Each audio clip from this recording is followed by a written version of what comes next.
Inilah kisah manusia dengan umur terpanjang di dunia. Dialah Metusalah dengan usia mencapai 969 tahun. Alkitab memberikan penjelasan bahwa setelah Metusalah hidup 187 tahun, ia memperanakan Lamek. Dan Metusalah masih hidup 782 tahun setelah ia memperanakan Lamek. Dan ia memperanakan anak-anak lelaki dan perempuan. Jadi Metusalah mencapai umur 969 tahun, lalu ia mati.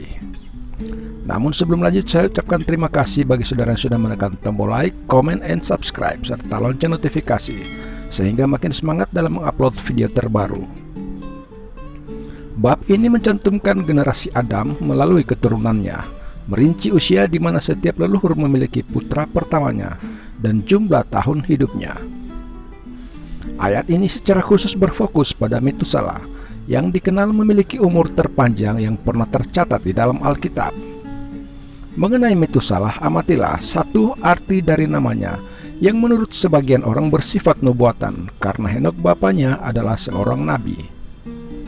Bahkan arti penting dari ayat ini tidak hanya terletak pada arti harfiah dari usia Metusalah ketika ia menjadi ayah dari Lamek, namun juga pada tema dan simbolisme yang lebih luas yang ditemukan di seluruh silsilah dalam Kejadian pasal 5. Bab ini menyoroti keterhubungan seluruh umat manusia, menelusuri garis keturunan dari Adam hingga Nuh, yang kisahnya menjadi fokus narasi air bah di bab-bab berikutnya.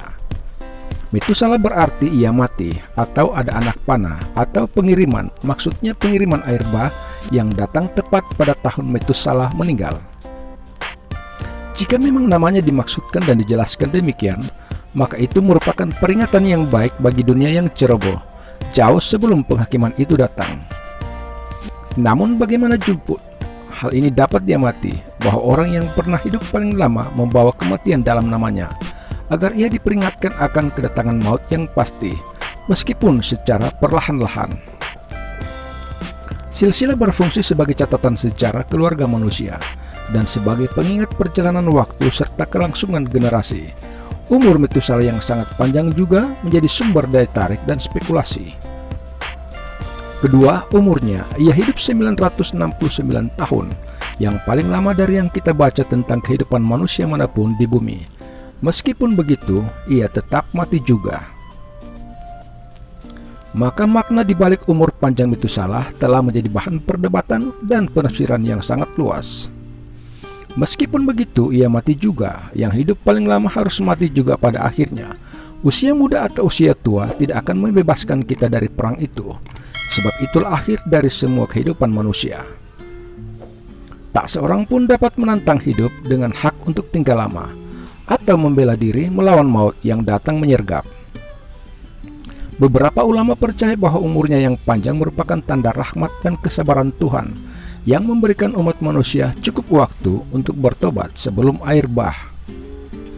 Bahkan yang lain berpendapat bahwa masa hidup Metusalah berfungsi sebagai pengingat akan dampak dosa dan kematian yang tak terhindarkan, karena hidup selama hampir 1 milenium sebelum menyerah pada kematian. Umumnya dianggap bahwa Metusalah mati tidak lama sebelum air bah. Penulis-penulis Yahudi berkata 7 hari sebelumnya dengan merujuk pada pasal 7 ayat 10, dan bahwa ia diangkat dari kejahatan yang akan datang.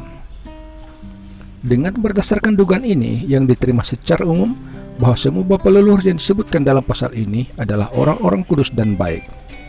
Usia Metusalah ketika ia menjadi ayah Lamek juga penting. Di usianya yang ke-187 tahun, kemampuan Metusalah menjadi ayah di usia lanjutnya merupakan bukti vitalitas dan kesuburan generasi awal umat manusia. Perincian ini berfungsi untuk menggarisbawahi sifat luar biasa dari garis keturunan Metusalah dan lebih jauh menekankan ke tema kesimbangan generasi. Aspek penting lainnya adalah dari Kejadian 5:25, kaitannya dengan konteks yang lebih luas dari kitab Kejadian dan Alkitab secara keseluruhan. Ayat ini terletak dalam narasi yang lebih luas tentang penciptaan dan sejarah awal umat dari manusia. Peristiwa ini membuka jalan bagi diperkenalkannya Lamek dan keturunannya yang memainkan peran penting dalam terungkapnya sejarah sebagaimana dijelaskan dalam pasal-pasal berikutnya dalam kitab Kejadian. Silsilah dalam Kejadian 5 berfungsi sebagai landasan bagi narasi yang lebih luas mengenai rencana Allah bagi umat manusia, yang menggambarkan kelangsungan umat manusia dari asal-usulnya hingga saat ini dan seterusnya. Selain makna sejarah dan silsilahnya, Kejadian 5 ayat 25 juga mempunyai nilai simbolis. Dapat diartikan sebagai simbol perjalanan waktu dan siklus kehidupan. Generasi Adam berfungsi sebagai pengingat akan kefanaan keberadaan manusia dan warisan abadi keluarga manusia. Panjang umur Metusala dan lahirnya Lamek di usia lanjut dapat dipandang sebagai simbol ketahanan, kesuburan, dan kegigihan hidup manusia meski menghadapi tantangan dan cobaan hidup. Dan kesimpulan dari Kejadian 5:25 adalah sebuah ayat yang memiliki makna historis, budaya, dan simbolis yang mendalam. Ini adalah bagian dari silsilah Adam yang lebih besar dalam Kejadian 5 yang menelusuri silsilah umat manusia dari asal-usulnya hingga zaman Nuh. Bahwa panjang umur Metusala dan kelahiran Lamek di usia lanjut menjadi simbol kuat keberlangsungan dan ketahanan keluarga manusia. Ayat ini merupakan bukti warisan abadi umat manusia dan pengingat akan berlalunya waktu dan siklus kehidupan. Saya ucapkan terima kasih sudah menonton channel ini. Tuhan Yesus memberkati kita semua. Amin. Shalom.